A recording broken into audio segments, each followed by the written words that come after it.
ముందు ఇంటికి రాగానే భర్త చేయాల్సిన పని ఏమిటంటే ఆఫీసు నుంచి ఇంటికి రాగానే భార్య ఉద్యోగం చేస్తున్నా సరే చెయ్యకపోయినా సరే బాగున్నావా, ఆరోగ్యం అది బాగుందా, మధ్యాహ్నం తిన్నావా, ఏ సరిగ్గా తినావు, ఆవిడ తిన్నా సరే అడగాలి. అది లెక్క. ముందు పలకరింపు ఇక్కడ. ఆఫీసులో మన గొప్పలు చెప్పుకోవడం కాదు. ఇక్కడ మనస్సుకైన బాధ కూడా ఒక్కోసారి చెప్పడం. అలా ఎందుకున్నామని అడగచ్చు కదా. అడగరు, ఊరికి కూర్చోబెట్టి వెళ్ళిపోవడమే. భార్య డల్గా ఉంటే అడగచ్చు కదండి. అలా ఉన్నామని అడగచ్చు. అడగాలని అనుకుంటుంది భార్య.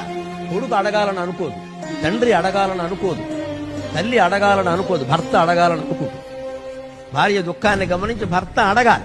అది రాగానే భార్య పరిశీలనగా చూడాలి. ఏదైనా వణుకుతున్నట్టో బాధపడుతున్నట్టో నడకలో తేడా ఏమైంది ఏమైంది ఏమైంది అని మాట్లాడాలి. అక్కడ తండ్రి అవతారం ఎత్తాలమ్మా. భర్త కాదు, తండ్రి అవతారం ఎత్తాలి. ఓ తండ్రి కూతుర్ని పలకరించినట్టే పలకరించాలి. వాడు పొంగిపోతారు వెంటనే. ఆయనకి ఏమిటో నా మీద ఎంత ప్రేమ, అలా పట్టించుకుంటారా అని అడుగుతారు. పరమానందంగా ఉంటుంది.